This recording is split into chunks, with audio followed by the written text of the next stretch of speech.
Howdy, so I got to play Demon Tides, which is a sequel to Demon Turf. This is a 3D action platformer experience. The original one I played a little bit of. I kind of bought it a couple years ago and tried it out. And it was kind of cool. It had a unique art style. The main character was more on the 2D plane in the 3D world. And you can kind of jump around, collect items, and essentially there was kind of like sort of a hub area. And then you would visit these different sort of worlds from the hub area. And you had to defeat all these different bosses and kind of move your way forward to the final boss. I didn't get too far into it just because for some reason I wasn't vibing with it. I can't think of a reason why in particular, it just wasn't hitting me for some reason. Playing this one though, hit me a bit more. I actually enjoyed my time with this a lot more than I did in the first one. The character does have a more 3D look this time. They're not on that 2D field. However, you do get the ability to purchase the option to go back to that style look from the first game, which I thought was a nice addition. So, unlike the first game where you're in the hub and it spreads you to different worlds, this game you have one big map. So you are in one world that's split into different sections. There's essentially this middle portion that you're trying to get into, and then it kind of cuts off into like 3 or 4 sections. And you have to find these gears to give to this other character, and then they'll help you kind of unlock the next section as you go along. So even though the whole map you can kind of see, you can't really get to everything, you still have to do one section at a time. It's not a limit to where you go right from the get-go. So as you're going through these sections, you are going on water. So you're traveling on a boat, and the boat is kind of your central hub to where you do your upgrades and it changes the look of your character. That's where your friends kind of from the first game are hanging out and you get to chat with them.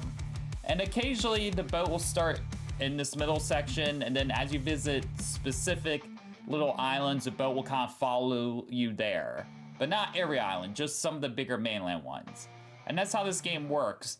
Even though the world itself is divided into sections, each section has multiple islands. And usually at each island, you find the gear, which is what you need to kind of help progress through the game. Sometimes there aren't gears, it's just getting chests to unlock special abilities and all that you can equip.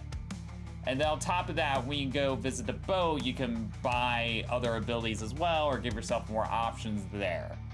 And you have different transformations similar to the first game. So as you're going around, you're doing a lot of jumping because it is a 3D platformer. So as you're jumping, you transform into like a little bat or like a little spinning tornado to help get you extra speed. Another thing that I really like about this game is the fastest way to traverse is by turning it into this like water snake thing. And you just press a button and you transform into it and you just hold it down and it kind of pushes you forward. So when you're trying to get from island to island, you're not using a boat like you would think. You are trying to get there on your own, and so you just turn into this water snake and you can go super fast and get to new destinations pretty quickly. And even then within the maps too, usually there's some sort of like a race, like a time trial sort of thing. We have to get through all these loops, and if you get through all the loops, then you usually are able to unlock a chest that has a gear or some sort of item. And that's pretty prominent. That's like a common side thing you see throughout this world. And then each island has its own specific way of you to get gears. Sometimes it's, oh, I gotta get all the way up to this tower. Or it could be, oh, I have to pull this lever. Or it could be, I have to fight this boss to get a gear.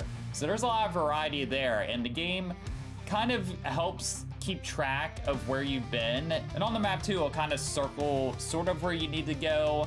But you can kind of easily see the map. You can see all the different islands and kind of tell where you've been and haven't been. It's just sometimes once in a while you might get confused at which direction you're facing. It might end up going opposite direction you don't intend to, but you can quickly fix it and reorient yourself. The characters are very interesting and they have a lot of personality. The character you play is very personality-wise. They make a lot of goofy faces, stick their tongues out.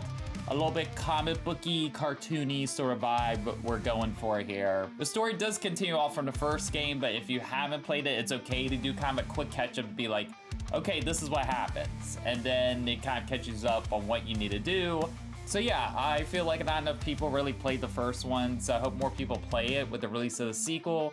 And the sequel, I think, for me, is a better upgrade of the overall experience of the first game with the little bit that I played. I enjoy more of my time with it.